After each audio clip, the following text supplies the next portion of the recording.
Opa! Sejam bem-vindos ao Budgetório. Eu sou o Emanuel, estou aqui com mais um vídeo sobre decks budget, onde eu construo um deck focado por menos de R$ 150, excluindo o preço de comandantes, companheiros e terrenos básicos. No vídeo de hoje, como se fosse uma abertura à nossa temporada de Dominária, falarei sobre uma das comandantes da Dominária passada, uma criatura muito forte e instantaneamente popular, um clássico, desde que foi lançada, a Muldrotha, a Maré Tumular.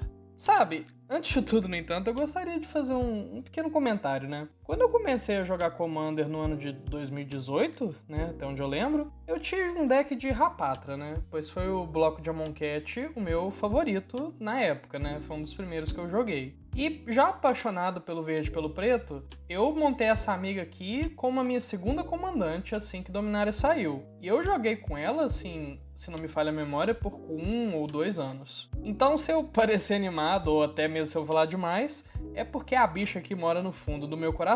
Outro adendo que eu farei antes mesmo de começarmos, que muita gente tem ideia diferente de quais cartas deveriam estar num deck de Muldrotha. As famosas auto-includes e must-haves da vida. Essa é a minha forma budget de construir a Muldrotha, e essas são as cartas que eu julguei necessárias para ter um deck funcional. Então não leve pro lado pessoal se a sua carta favorita ou se uma carta que você acha muito importante não estiver aqui. O deck é realmente aberto e dá para montar de várias formas. Mas comentando sobre a carta, né? Ela é uma criatura de 6 manas, 3 quaisquer, uma preta, uma verde e um azul. Ela é um avatar elemental que possui uma única, mas extremamente potente habilidade, que diz que durante cada um de seus turnos você pode jogar até um card de permanente de cada tipo de permanente de seu cemitério. Se você tiver múltiplos tipos de permanentes, escolha um ao jogá-lo. Essa aqui é basicamente uma garantia de que se você chegar no late game, você consegue ganhar uma batalha de resistência contra qualquer deck,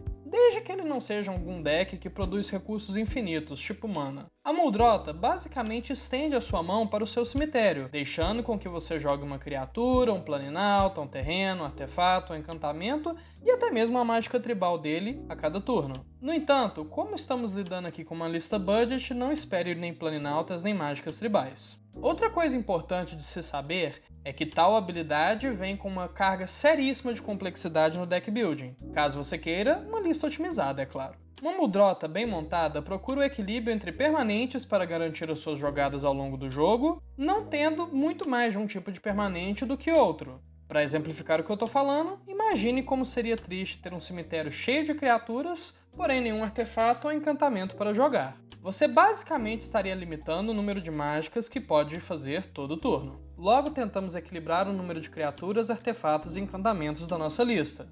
E bom, para finalizar, a maneira que montaremos isso aqui então será um deck Control Sultai, que foca em controlar ameaças no início do jogo e arrasta a partida para o late game, aonde estará em seu território natural, esmagando os oponentes em card advantage. E sem mais delongas, para não tumultuar a Maré Tumular, vamos dividir esse vídeo em 3 partes. Primeiro, vamos falar sobre o early game do deck, né? O início da partida, quando a gente vai juntar recursos para suprir os nossos motores de jogo. Em seguida, vamos tratar dos propriamente ditos motores de compras e de remoção, estendendo o jogo para o late game. Por último, veremos como finalizar os nossos oponentes de maneira avassaladora. E assim, vamos então para a primeira parte. Múltiplas histórias contam sobre o pântano de Urborg, terra manchada pelo vil corpo de Yawgmoth após a sua morte, e, previamente, terra dos guerreiros panteras da linhagem de Windgrace. Uma das batalhas que ocorreram ali, e provavelmente uma das mais inusitadas, foi entre a tripulação nova da nau voadora Bons Ventos e o sapo espírito Yargle, uma criatura gigantesca com alta capacidade de causar danos, e uma couraça dura de se danificar.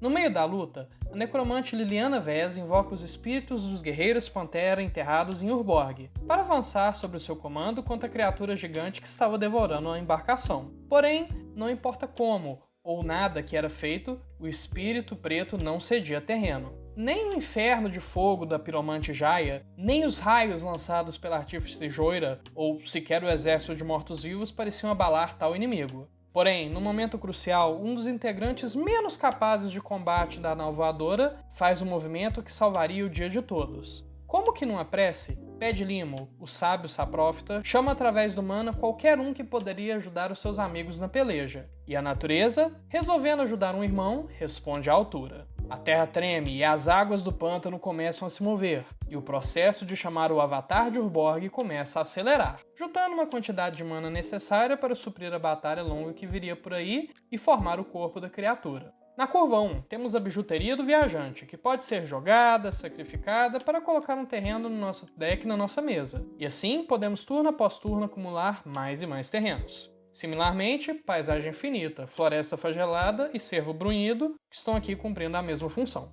Elfos da Floresta e Druida do Florescimento são mais difíceis de lupar do que os que a gente mencionou agora, porém são dois corpos que no early game bloqueiam ameaças. Solo Fértil e Crescimento Silvestre são encantamentos que fazem com que os nossos terrenos virem para gerar mais mana, e o Profeta dos Crânios vira para adicionar mana ou triturar cartas. Também temos algumas pedras de mana, como o Sol Ring, que é um clássico do Commander, o Sinete Arcano, que corrige muito bem as nossas cores, Herança Honrada e Esfera do Comandante, que além de corrigir as cores, possuem utilidades a mais ao longo do jogo. Para reforçar as nossas estratégias de cemitério, é importante que tenhamos maneiras de enchê-lo, sem focar demais nisso, pois caso o deck tenha maneiras demais de triturar cartas, ficamos dependentes também demais da nossa comandante, gerando uma fraqueza no baralho contra cartas que a removam. Triturador de Códices tritura uma carta de um jogador, e pode ser sacrificado para retornar uma carta do nosso cemitério para nossa mão. Cronômetro Perpétuo, similarmente, tritura duas cartas, e pode ser exilado para embaralhar o nosso cemitério de volta no nosso deck, frequentemente salvando o mesmo de exílios em massa. Alagamento e Crônico encanta um de nossos terrenos e sempre que o mesmo é virado, trituramos 3 cartas. Shigeki, Visionário Jukai e Receptáculo da Nascença, ambos trituram 4 de nossas cartas. Porém, o primeiro coloca um terreno dessas 4 cartas no nosso campo de batalha, e o segundo coloca uma permanente dessas 4 na nossa mão. O Shigeki também pode ser descartado adicionalmente para voltar cartas não lendárias do nosso cemitério para a nossa mão, o que é bastante flexível. Por fim, Diabrete da Erva Fétida tem escavação 5, o famoso Dread, e enche o nosso cemitério em velocidade alucinante, principalmente para os oponentes que precisam lidar com essa bucha toda. Ok, agora na parte 2, um cheiro de folhas e grama toma o ar, lembrando demais o aroma característico da floresta de Yavimaya. Porém, aquilo tudo tinha um pequeno tom intoxicante, um cheiro que, apesar de familiar, enche os pulmões de um miasma de morte advindo do ciclo da vida, onde aquilo que já deixou de viver serve de força para o que luta dia após dia. Era ela, a lendária avatar elemental Muldrota, filha de Multani, porém presente ali nas terras inóspitas de Urborg. Convocada para ajudar a tripulação dos Bons Ventos contra a Aparição Preta, a nossa avatar se prepara para lutar contra a influência do Sapo Espírito. Primeiro, precisamos de mais força para enfrentar o inimigo, portanto, vamos olhar alguns efeitos de vantagem de cartas. A Kelp do Rio e o Segredo dos Mortos-Vivos vão nos comprar cartas relativas às nossas mágicas feitas do cemitério, enchendo a nossa mão em 1 ou 2 turnos. Vaga Pensamentos, Cavernas Crípticas e Agouro do Mar podem nos comprar diversas cartas ao longo de vários turnos, pois se mandam para o cemitério conforme seus efeitos resolvem, podendo assim serem lupadas. Lâmina Quebra-Túmulos e a Chave da Cidade mostram o porquê do cemitério ser uma segunda mão para esse deck, pois as cartas que estão, entre aspas, sendo jogadas fora ainda estão sobre o nosso alcance, tornando ambas essas cartas muito boas. Baba Saga, também conhecida como Baby Lasanha, pede para que sacrifiquemos 3 tipos diferentes de permanentes, o que é bem simples, considerando o número de cartas com vários tipos de permanentes, que nem a Lâmina. E, como recompensa, muda os totais de vida da mesa toda um pouco, e nos provém grande vantagem de cartas. E depois, com a nossa comandante, podemos jogar de volta tudo que foi sacrificado e colocado no nosso cemitério. Entreposto é uma cartinha curiosa, que eu gosto bastante, mas aqui ela faz bastante sentido. Podemos descartar cartas para ganhar vida, pagar vida para criar fichas, sacrificar fichas para ter mais execução de artefatos, ou sacrificar artefatos para comprar cartas. Cabe a você descobrir como usar isso da maneira mais eficiente. Por fim, Riqueza Abominável é uma carta divertidíssima e perfeita para o late game, quando precisamos de uma bomba de valor para matar a mesa inteira. Fortalecida, Muldrota investe contra a criatura, desferindo golpes com intenção assassina, sendo um avatar deturpado da natureza. Aqui então veremos as remoções desse deck, e a maioria segue um tema de poder ser jogada de novo e de novo, controlando a mesa assim continuamente. Cápsula do Executor, Selo do Destino e Mistura Sinistra matam criaturas, e a mistura até gera um pouquinho de valor, sabe, triturando uma carta. Magibomba de Éter e Selo da Remoção voltam criaturas para a mão de seus donos, e a Magibomba pode ser assim um motor de compra de cartas. Libertadora Forasteira, Réplica Silvok e Selo do Primórdio, totalizando assim os nossos 3 possíveis selos, removem artefatos e encantamentos. Por último, Transformação de Kenrith e Aprisionar os Deuses Antigos são 2 encantamentos bem diferentes do resto do deck. A Transformação inutiliza uma criatura e se repõe, e o Aprisionar destrói permanentes não de terreno, acelera mana e concede evasão para o nosso time por um turno. É importante também podermos limpar a mesa de ameaças inimigas todas de uma vez. Logo, temos algumas cartinhas para isso. Disco de Nevine Hall, que entra virado, mas destrói quase tudo na mesa. Noite Encarnada, que não destrói a nossa comandante com seu -3/-3 e pode ser jogada de novo e de novo do cemitério pelo custo de convocar. Escrituras Phyrexianas, que deixa que salvemos a Muldrota e pode lidar com cemitérios inimigos. E Portal Possuído, que é o que acontece quando eu estico demais a definição de limpeza de mesa. Mas, hey, claramente a mesa fica limpa, não é? Depois de um tempo. E se você está gostando do vídeo até aqui, peço que deixe um gostei para gerar mais engajamento. Que se inscrevam caso não sejam inscritos e não se esqueçam de ativar o sininho para receber uma notificação sempre que sair um novo vídeo.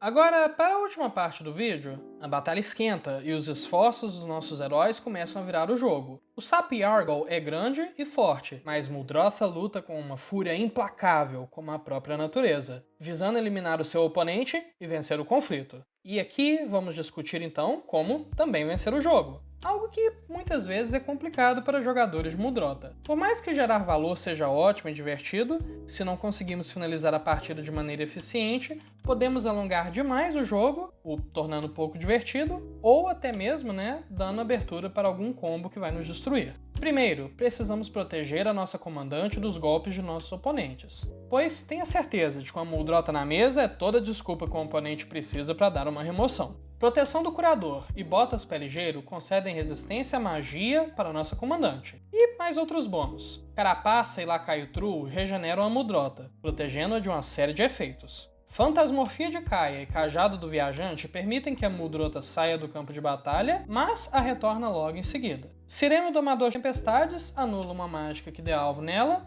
e podemos jogá-lo de novo e de novo de nosso cemitério, pois ele se sacrifica. E Sapo dos Esporos, honestamente, protege a nossa cara, possibilitando até mesmo, às vezes, de tirar a condição de vitória de alguns decks agro. Efeitos de sacrifício também são muito bem-vindos, e quanto mais flexível, melhor. Saqueador Saco de Carne força cada jogador a sacrificar uma criatura. Discípulo do Demônio faz isso e também permite que um Planinauta seja sacrificado. O Empesteiro faz tudo o que já foi mencionado e diz que caso um jogador não consiga sacrificar nenhum dos dois, criatura ou Planinauta, ele descarta uma carta. E o Ancião Renascido, por último, é a versão combinada de tudo o que já vimos, pois ele força o sacrifício de uma criatura /Planinauta, ele manda descartar uma carta e no final ele reanima algo pra gente, depois de ter enchido o cemitério nesses 2 últimos turnos, o que é bastante valor. Com tanta morte assim, eu acho que vale a pena mencionar um payoff violentíssimo aqui, que é o Sir Conrad, o Sisudo. Ele diz que sempre que uma criatura morre, ou uma criatura cai no cemitério sem ser do campo de batalha, ou uma criatura sai do nosso cemitério, que é muito importante, causamos 1 de dano a cada oponente, tornando isso aqui uma bomba e tanto que finaliza o jogo bem rápido caso não seja lidada. E agora temos o nosso principal plano para acabar com múltiplos oponentes, que é a criação de fichas. Fichas é um payoff simples o bastante de ser explorado e será muito mais aceito do que combo em várias mesas, mas existem vários decks de Muldrotha que finalizam jogos com combos. Porém, tende a gerar um alvo, sabe? Até mesmo desde o início do jogo. Então, ficha vai diminuir que você tome esse alvo no mesão e deve finalizar bem as partidas. Enxame de Cascudos absolutamente adora tudo que a gente falou sobre terrenos adicionais no início do vídeo. Poleiro Algorento e Tormod, o Profanador, sinergizam perfeitamente com cartas saindo do nosso cemitério, turno após turno. Zelix, Esfolador da Sanidade, cria fichas 1/1 sempre que alguém tritura uma ou mais cartas, o que é bem bom. Aranha da Prole Maligna tritura uma carta no início da nossa manutenção, e cria um monte de insetos sempre que sacrificada. E por fim, Colheita de Vorme é uma carta que absolutamente sai do controle caso ninguém exile o nosso cemitério, pois cria um Vorme 1/1 para cada um de nossos terrenos do nosso cemitério, e pode ser conjurado de lá novamente pelo custo de retraçar. E é isso! Muldrotha, com sua força descomunal vinda da própria essência do mana, pega Yargle pelas mandíbulas e a abre o suficiente para que a nau voadora Bons Ventos consiga se soltar. A mesma então joga o sapo espírito longe e começa a desferir socos e torrentes de água, danificando o couro duro da besta. E Argon então revida com a mordida. Mas esse seria o seu segundo maior erro, sendo que o primeiro foi enfrentar a prole do poderoso Multânia. Muldrota novamente pega o sapo pelas suas mandíbulas e começa a abrir a sua boca até a carne rasgar e nervos se romperem, e o parte no meio com a sua força descomunal. E para garantir que aquilo que morreu novamente permaneça morto de uma vez por todas, Cripta de Tormod, Cristal Dourador das Pedras e Magibomba Nihilista exilam um cemitério de oponentes, impedindo que qualquer assombração retorne. Agora, roleplay à parte, vamos dar uma olhada na nossa base de mana. Temos vários terrenos básicos divididos entre ilhas, pântanos e florestas. Temos terrenos de 2 cores, que irão corrigir bem o nosso mana e até mesmo entrar desvirados em alguns casos. E terrenos que ou corrigem uma de nossas cores de mana, como a Desolação Fumegante,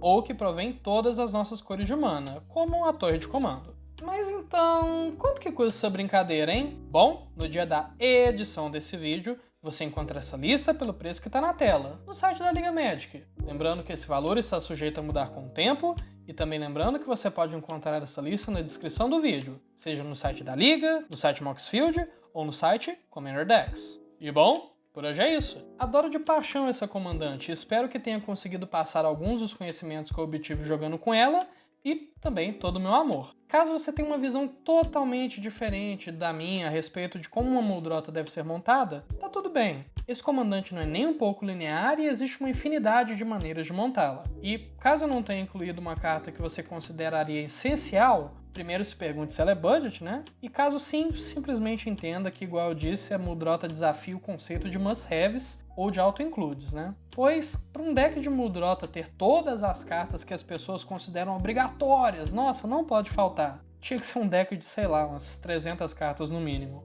o que não é válido no Commander. E caso você tenha gostado dessa experiência, deixe um gostei e compartilhe. Dúvidas, sugestões de vídeo, sugestões de cartas budget que eu esqueci, sinta-se à vontade para deixar um comentário abaixo.